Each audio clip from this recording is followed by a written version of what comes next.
அனைவருக்கும் வணக்கம். இது கிஷோபா கிடந்து Krishnan. Very good morning to all. So என்ன பண்ணுறீங்க? நல்லபடியாக படிச்சுட்டு இருக்கீங்களா? ஓகே, ஸ்க்ரீனில் நீங்கள் பார்க்குற பிக்சரை பார்த்துட்டு ஓகே சார் வந்து ஏதோ இதை வச்சு ஒரு மோட்டிவேஷன் கொடுக்க போகிறாரு அப்படின்னு நீங்கள் நினச்சிட்ருப்பீங்க. ஆனால் அதுதான் கிடையாது. ஆனால் வேறு ஒரு விஷயம். ஆனால் அதுக்குள்ளே உங்களுக்கு ஒரு மோட்டிவேஷனாகவும் அது இருக்கும். ஆனால் மோட்டிவேஷனுக்காக நான் இந்த பிக்சரை வந்து காட்டல. ஹெட்டிங் கூட வந்து பார்த்தோன்னா கறிவிருந்து அப்படின்னு நான் வச்சுருப்பேன். நான் என்னென்னா ஒன்றும் கிடையாது. நம்ம டிஎன்பிசி எக்ஸாமில் நம்ம கிஷோபா அகாடமி ஃபாலோ பண்ணி படித்து பாஸ் பண்ணுற ஸ்டூடெண்ட்டுக்கு எங்கள் வீட்டில் ஏன் கையால் சமைச்சு உங்களுக்கு கறிவிருந்து வைக்கணும். அது தனித்தனியாக. அதாவது எப்படின்னா, இப்போ வந்து எல்லாருமே வந்து அட் எ டைமில் வர முடியாது. பட் ஒவ்வொருத்தருக்கும் அப்பப்போ எப்போ அவங்களுக்கு கன்வீனியன்ட் டைம் கிடைக்குதோ அப்போ அவங்களுக்கு அந்த கறி விருந்து வைக்கணும் அப்படிங்கிறது நாங்கள் முடிவு பண்ண ஒரு விஷயந்தான்.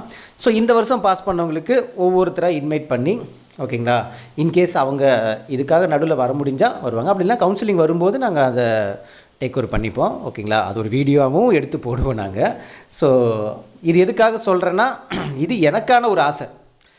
கஷ்டப்பட்டு படித்த என் பசங்களுக்கு, ஓகேங்களா, என் கையால், அதுவும் என் கையால் தான், என் கையால் நானே சமைச்சி நானே காய்கறியில் வெட்டி நானே அவங்களுக்கு பரிமாறி அந்த அழகு பார்க்கணுங்கிறது எனக்கு ஒரு ஆசை.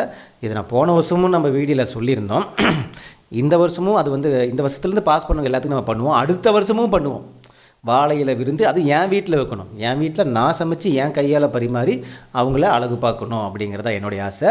ஸோ இது வந்து நம்ம சக்ஸஸ் மீட் நம்ம தனியாக வைப்போம். நம்ம அங்கே வந்து பார்த்திங்கன்னா சக்ஸஸ் மீட்லேயுமே நம்ம அவங்களுக்கு வந்து தேவையான ஃபுட் எல்லாமே அரேஞ்ச் பண்ணுவோம். அது வந்து அவுட் சைட்லேருந்து நம்ம இது பண்ணி ஆர்டர் கேட்ரிங் மூலமாக பண்ணுவோம். அது வந்து வேறு. இது என் கையால் என் வீட்டில் அவங்களுக்கு கொடுக்குற ஒரு மரியாதையாக நான் வந்து அது பண்ணுவேன் நான். ஸோ இந்த வருஷத்தில் நம்ம அடுத்த வாரத்துலேருந்து ஒன்று ஒன்றா ஸ்டார்ட் பண்ணுவோம். ஓகேங்களா. ஸோ ஃபஸ்ட்டு ஒருத்தர் இன்வைட் பண்ணியிருக்கோம். சரிங்களா. ஸோ அவங்க வருவாங்க. அதுக்கப்புறம் வந்து பார்த்தோன்னா ஒவ்வொருத்தராக நம்ம அவங்களுக்கு தகுந்த மாதிரி டைம் பீரியடு தகுந்த மாதிரி நம்ம இன்வைட் பண்ணுவோம். ஃபேமிலியோடு வரவங்க ஃபேமிலியோடு வருவாங்க. இல்லை ஃபேமிலியோடு வர முடியாதவங்க அப்படி வருவாங்க. அப்படி இல்லைனாலும் கவுன்சிலிங் அப்போ வருவாங்க. ஏன்னா எல்லாமே லாங் டிஸ்டன்ஸாக இருக்கிறதுனால இந்த கவுன்சிலிங் டைம் வரும்போது கண்டிப்பாக அவங்கள நம்ம வந்து முன்னாடி இன்ஃபார்ம் பண்ணிடுவோம் நம்ம. ஓகே, ஏன்னா எல்லாரோட நம்பர் நம்ம நோட் பண்ணி வச்சு சேவ் பண்ணி வச்சுருக்கோம். ஆல்ரெடி காண்டாக்டில் தான் இருக்காங்க. சரிங்களா. ஸோ இது மெயினாக எதுக்காக சொல்கிறேன்னா, நெக்ஸ்ட் இயர் சார் அப்படி ஒரு கறி விருந்து சாப்பிட்ணுமா சார்? அதுக்கு நாங்கள் வீட்டிலே சாப்பிடுவோம். அது வந்து அவங்களோட விருப்பம் தான். யாரையுமே இந்த விஷயத்தில் நம்ம வந்து கட்டாயப்படுத்த போகிறது கிடையாது. ஒரு சிலருக்கு வந்து நம்மளை பார்க்கணுன்ட்டு ஒரு ஆசை இருக்கும். ஓகேங்களா. என்னையோ மேடத்தையோ இல்லை எல்லாருமே பார்க்கணுன்னு ஒரு ஆசை இருக்கும். ஏன்னா டைஹார்ட் ஃபேன்ஸுக்கு நிறைய பேர் இருப்பீங்க. ஓகேங்களா. அந்த டைஹார்ட் ஃபேன்ஸ் வந்து பார்த்தோன்னா, அதாவது அது தெரியுமில்ல, நமக்கு தெரியுமில்ல, அந்த மாதிரி ஸ்டூடெண்ட்ஸ் இருப்பாங்க. ஓகேங்களா. நம்மளை ரொம்ப பிடிச்சி போய் நம்மளோட ஒரு உறவாக நினச்சி, ஓகேங்களா, அவங்க வீட்டில் ஒரு ஆளாக நினைக்கிறவங்க நிறைய ஸ்டூடெண்ட்ஸ் இருக்காங்க நம்ம கிஷோபா அகாடமியில். மேக்ஸிமம் எனக்கு தெரிஞ்சு ஒரு 90% ஆஃப் ஸ்டூடெண்ட்ஸ் வந்து பார்த்தீங்கன்னா அவங்க வீட்டில் ஒரு ஆளாக தான் நம்மளை நினைப்பாங்க. நம்ம ஃபேமிலியும் அப்படி தான். ஏன்னா அவ்வளோ அக்கறையாக எல்லா இடத்துலையுமே நம்மளை வந்து பார்த்தீங்கன்னா விசாரிப்பாங்க, இது பண்ணுவாங்க. ஸோ எனக்கு ஒரு ஆசை, அவ்வளோதான், என் பசங்களுக்கு. ஏன்னா இப்போ அதுக்காக நாங்கள் பாஸ் பண்ணால் தான் உங்கள் வீட்டுக்கு விருந்துக்கு வரணுமானா இல்லை, எப்போ வேணால் வரலாம். ஆனால் எனக்கு என்னென்னா, நீங்கள் வரும்போது உங்கள் முகத்தில் ஒரு சந்தோஷத்தை பார்ப்பல. உங்களை ஒரு அரசு அதிகாரியாக உங்களை ஒரு சந்தோஷத்தில் நான் பார்க்கும்போது அதை பார்த்து நான் சந்தோஷப்படுவேன். வேறு ஒன்றும் கிடையாது. நீங்கள் வந்ததுக்கப்புறம் என்கிட்ட நீங்கள் புலம்பக்கூடாது. என்கிட்ட நீங்கள் சந்தோஷத்தை ஷேர் பண்ணிக்கணும். அது மூலமாக உங்களை பார்த்து நான் சந்தோஷப்படணும். அதுதான் எனக்கு வந்து எனக்கு கொஞ்சம் திருப்தியாக இருக்கும். ஓகேங்களா. நீங்கள் வந்தீங்கனாலே எனக்கு சந்தோஷம் தான். ஆனால் ஒரு அரசு அதிகாரியாக வந்தால் எனக்கு இன்னும் ரொம்ப சந்தோஷமாக இருக்கும். உங்கள் முகத்தில் இந்த சந்தோஷத்தை பார்க்குற சந்தோஷம் எங்களுக்கு ரொம்ப அதிகமாக இருக்கும். ஓகேங்களா. ஸோ அதுதான் இப்போ அப்கமிங் பாஸ் பண்ணுறவங்களுக்கு நம்ம அதை பண்ணுவோம். இது மெயினாக உங்களுக்கு எதுக்காக சொல்கிறேன்னா, நெக்ஸ்ட் இயரில் நீங்கள் என் வீட்டுக்கு கறி விருந்துக்கு வர போகிறீங்களா இல்லையாங்கிறது நீங்கள் முடிவு பண்ணிங்க. ஓகேங்களா. நெக்ஸ்ட் இயர் நீங்கள் ஃபேமிலியோடு நம்ம வீட்டுக்கு வந்து என் கையால் சமைச்சு என் கையால் உங்களுக்கு பரிமாறி அந்த அழகு பார்க்குற அந்த மூமெண்ட் வந்து பார்த்திங்கன்னா கண்டிப்பாக அது உங்களுக்கு கிடைக்கும். கஷ்டப்பட்டு படிக்கிற எல்லாருக்குமே இது நீங்கள் சாதாரணமாக ஒன்று என்ன கறி சாப்பாடாக சாப்பிட்டது இல்லையா அப்படின்னு நினைக்கலாம். பட் இது எவ்வளோ பெரிய விஷயம் அப்படிங்கிறது எனக்கு தெரியும். ஓகேங்களா. எனக்கு அது ரொம்ப ரொம்ப ஒரு ஆத்ம திருப்தியாக ஏதோ பெருசாக ஏதோ சாதித்த மாதிரியான ஒரு ஃபீல் வந்து எனக்கு இருக்கும்.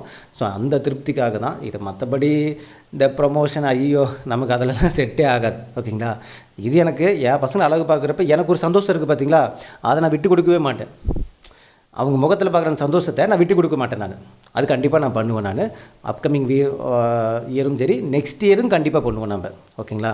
நானும் மேடம் எல்லோரும் வந்து பார்த்தோன்னா உங்களுக்கு சரியான முறையில் அழகாக உங்களுக்கு வந்து பார்த்தோன்னா அந்த மரியாதையோடு உங்களுக்கு வந்து அந்த விருந்து வச்சு உங்களை நல்லபடியாக வழி அனுப்பி அந்த போஸ்டிங்கில் போய் உங்களை உட்கார வைக்கணுங்கிறது எங்களுடைய ஆசை.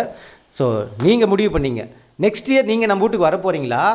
என் கையால் சமைச்சி எனக்கு நல்லா தான் சமைப்பேன். நான் எதுக்கு ஒரி பண்ணாதீங்க. இங்கே பாருங்கள், அது ஸ்க்ரீனில் காட்டுற பார்த்தீங்களா, இதில் மேக்ஸிமம் 90% நான் பண்ணுவேன் நான். ஓகேங்களா? கறி வந்துன்னா சும்மா சாதாரணமாக பண்ண மாட்டேன்ப்பா. ஓகேங்களா? நம்ம ஸ்டைலே வேறு. ஓகேங்களா? ஏன்னா நம்ம எல்லாமே அதில் வந்து குக்கிங்கில் நமக்கு வந்து பார்த்தீங்கன்னா ஆரம்பத்தில் நம்ம அப்படி இருந்தவங்க தான். ஓகேங்களா? நம்ம ஸ்டார்டிங்கு நான் வந்து ஒரு 2017 அப்போலாம் வந்து மேக்ஸிமம் குக்கிங்லேயே தான் இருப்பேன் நான். ஏன்னா அப்போ உங்களுக்கு தெரியும், அப்போ நான் கொஞ்சம் வந்து வீட்லேயே தான் இருந்தேன் நான். ஓகேங்களா? வீட்டில் இருந்து தான் ஒர்க் பண்ணேன். அப்போ நானே தான் சமைப்பேன் நான். ஓகேங்களா? இப்போ தான் ஏன்னா அப்போ வந்து மேடம் வந்து வேலைக்கு போயிடுவாங்க. அப்போ நானே சமைக்கிற மாதிரி இருந்துச்சு அந்த சூழ்நிலையில். ஓகேங்களா? இப்போ மேடம் இருக்கிறதுனால ஒன்றும் பிரச்சனை கிடையாது. மேடம் எல்லாமே இது பண்ணிக்கிறாங்க. ஆனால் ஸ்டார்டிங்கில் நான் தான் பண்ணுவேன். 1 இயர் வந்து நான் தான் பண்ணேன். அதனால் எல்லாமே கற்றுக்கிட்டேன். ஓகேங்களா? அதனால் நல்லாவே சமைப்பேன். நீங்கள் அதை பற்றி ஒரி பண்ணிக்காதீங்க. ஓகேங்களா? ஓகே, இன்றைக்கி நான் என்ன மோட்டிவேஷன் கொடுக்கலாம் அப்படின்னு யோசிச்சுட்டு இருக்கும்போது, சரி இதை ஒரு மோட்டிவேஷனாக எடுத்துப்பாங்களா அப்படின்னு கேட்டால், யார் எடுத்துப்பாங்களோ அவங்க எடுத்துப்பாங்க. இது ஒன்றுமே கிடையாது. அதாவது சொல்கிறல, இது ஒன்றுமே கிடையாது தான். ஆனாலும் இது யாருக்கு பெருசாக இருக்கும் அப்படின்னா கீழே கமெண்ட் செக்ஷனில் போடுவாங்க பார்த்தீங்களா, அதை பார்த்து தெரிஞ்சுங்க. ஓகேங்களா? அவங்களுக்கு அது ஒரு பெருசு. அவங்களுக்கு இந்த மூமெண்ட் வந்து ஒரு மிகப்பெரிய ஒரு லைஃப்பில் ஒரு மிகப்பெரிய ஒரு மெமரிஸாக இருக்கும். எனக்கும் அதே தான். எங்களுக்கும் அது ஒரு மிகப்பெரிய ஒரு மெமரிஸாக இருக்கும். அந்த மூமெண்ட்டு கண்டிப்பாக நடக்கும். நீங்களும் அது வந்து நம்ம வீட்டில் வருவீங்க, விருந்துக்கு வருவீங்க, சந்தோஷமாக ஹாப்பி மூமெண்ட்டோட ஃபேமிலியோடு போவீங்க. அடுத்த இயர் நெக்ஸ்ட் இயரே அது நடக்கும். ஸோ படிச்சுட்ருக்கிறவங்க தொடர்ந்து நல்லபடியாக படிங்க. இன்றைக்கி நாள் நல்லபடியாக அமையட்டும். அங்கங்கே மழை வருது, கொஞ்சம் எல்லாருமே அதுக்கு தகுந்த மாதிரி கொஞ்சம் கேர்ஃபுல்லாக இருந்துங்க. ஹெல்த் வைஸ் வந்து கொஞ்சம் பார்த்துக்குங்க. ஏன்னா ஃபீவர் வந்துச்சுன்னா டக்குன்னு 2-3 நாள் நமக்கு வந்து கேப் ஆகிடும். அதுக்கு தகுந்த மாதிரி இருந்துக்குங்க. ஈவினிங் ஒரு முக்கியமான ஒரு வீடியோ உங்கள்கிட்ட நான் வந்து பேச வேண்டியது இருக்குது. நம்ம அப்கமிங் எக்ஸாமுக்கு படிச்சுட்டு இருக்கிறவங்களுக்கு ஒரு சில உண்மைகள், அதாவது உண்மைகள் என்னென்னா, நீங்கள் எந்த இடத்துல நிற்கிறீங்க அப்படிங்கிறது நான் வந்து சொல்லணும். ஈவினிங் ஒரு வீடியோ பதிவு வரும். மேபி ஒரு 5 மணிக்கு இல்லை 4 மணிக்கு அப்படிங்கிற மாதிரி ஒரு வீடியோ பதிவு வரும். அது பாருங்கள். ஓகேங்களா? 2026 குரூப் 4ம் 2025 குரூப் 4க்கும் என்னென்ன சேஞ்சஸ் இருக்குது. சேஞ்சஸ் மீன்ஸ் என்னென்னா, எவ்வளோ டிஃபிகல்ட்டிஸ் சேஞ்சஸ் ஆகுது. அது 2025 இருக்கிற பெனிஃபிட் என்ன, அந்த குரூப் 4 எக்ஸாம்லேயே நம்ம படித்து பாஸ் பண்ணிட்டு போயிட்டா, இல்லை 2026 பாஸ் பண்ணால் என்ன மாதிரி டிஃபிகல்ட்டிலாம் நம்ம ஃபேஸ் பண்ண வேண்டியது இருக்கும் அப்படின்னு நீங்கள் தெரிஞ்சுக்கிட்டிங்கன்னா 2025 எக்ஸாம் வந்து நமக்கு ஒரு பொக்கிஷமாக பார்க்க ஆரம்பிச்சிட்ருங்க. இல்லை அது ஒரு சாதாரணமாக நான் கடந்து போயிட்டு அதுக்கப்புறம் பின்னாடி வந்து ஐயோ என்னடா அது இவ்வளோ கஷ்டமாக இருக்குது நீங்கள் 2026 அப்படின்னு நினச்சிடக்கூடாது இல்லை. ஸோ அது வந்து ஈவினிங் ஒரு வீடியோ பதிவு நான் கொடுக்குறேன். அதுக்கு முன்னாடி நிறைய லைவ் இருக்குது, நான் இன்ஃபார்ம் பண்ணியிருப்பேன். 90 days பிளான் டெலிகிராம் சேனலில் இன்ஃபார்ம் பண்ணியிருப்பேன். நீங்கள் லைவ் எல்லாருமே வந்து அட்டன் பண்ணுங்கள். கொஞ்சம் இங்கே மழையாகவும் இருக்குது, இன்னும் கரண்ட் வரல. ஆக்சுவலி 11:30 நான் சொல்லியிருக்கேன் லைவு, இன்னும் கரண்ட் வரல. மேபி டைம் சேஞ்ச் பண்ணாலும் பண்ணுவேன்னு நினைக்கிறேன். அது பார்த்துட்டு நான் சொல்கிறேன். சரிங்களா? ஸோ நல்லபடியாக படிங்க. என்னென்ன கொடுத்துட்ருக்கோமோ அதோடைய வரிசையாக பின்தொடர்ந்து படிச்சுட்டே வாங்க. ஓகேங்களா? ஓகே, இந்த வீடியோ உங்களுக்கு பிடிச்சி நினைக்கிறேன். மீண்டும் அடுத்த ஒரு தகவலுடன் சந்திக்கலாம். இது கிஷோபாக்கிடம் கிருஷ்ணன். தேங்க்யூ.